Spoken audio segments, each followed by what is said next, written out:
ব্যাংকে না মিললেও ঠিক ১০০ গজ দূরত্বের মধ্যেই খোলা বাজারে নতুন টাকার ছড়াছড়ি। মতিঝিলে বাংলাদেশ ব্যাংকের সামনে এমন হাঁকঢাক করেই বিক্রি হচ্ছে নতুন টাকা, যেখানে হাজার প্রতি নতুন টাকা নোটের জন্য বাড়তি গুনতে হচ্ছে ৩৫০ থেকে ৪০০ টাকা পর্যন্ত। যদিও এ বিষয়ে মুখ খুলতে নারাজ বিক্রেতারা। বলতে পারবো না, অনেক বলছি, গলা ভেঙে গেছে আপা, প্লিজ। 50-এর নতুন বান্ডেল এটা হচ্ছে আপনার 150 টাকা 5000-এ, আর 100 টাকার বান্ডেল হচ্ছে 350 টাকা নতুন যেটা। বেঙ্গালোরও দিয়ে যায়, আমরা মনে করেন কিনি যা তার থেকে 10 থেকে 20 টাকা লাভে বিক্রি করি, এই বোন আর কিছু না। 1200 টাকা কিনছি, 1500 টাকা বেচছি, আর এটা 3200 টাকা কিনছি, 3500 টাকা বেচছি। 5 টাকা 1300 টাকা, 2 টাকা 1700 টাকা। গ্রাহকরা বলছেন, ঈদ সামনে রেখে ব্যাংকের দ্বারে দ্বারে ঘুরেও মেলেনি নতুন নোট। খোলা বাজারে বাড়তি টাকায় কিনতে বাধ্য হওয়ায় ক্ষুব্ধ তারা। ব্যাংকে গেলে বলে যে টাকা নাই, বেশ কয়েকবার গেছি কিন্তু ফেরতে চলে আসি আমি। প্রতি 10,000 টাকায় 3400 টাকা বেশি, 100 টাকা হচ্ছে 400 টাকা করে। ব্যাংকে গেছিলেন? ব্যাংকে দেয় নাই। ব্যাংকে গেছিলাম বলতে একদিন গেছিলাম, পাই নাই। ঈদের নতুন টাকার একটা ডিমান্ড থাকে, ব্যাংকে আমরা টাকা পাচ্ছি না।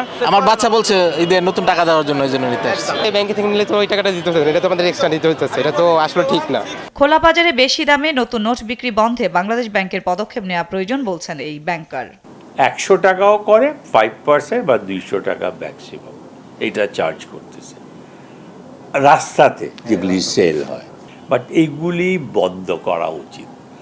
সরকার দেখে শুনে বাংলাদেশ ব্যাংক করেছে ভালো, আমি বলবো এটা ভালো একটা নিদর্শন। বাংলাদেশ ব্যাংক বলছে, এবারই প্রথম ঈদের আগে নতুন টাকা নোট ছাড়া হয়নি বাজারে। তবে নিজেদের কর্মকর্তা কর্মচারীদের জন্য নতুন টাকা নোটের ব্যবস্থা করেছে নিয়ন্ত্রক সংস্থাটি।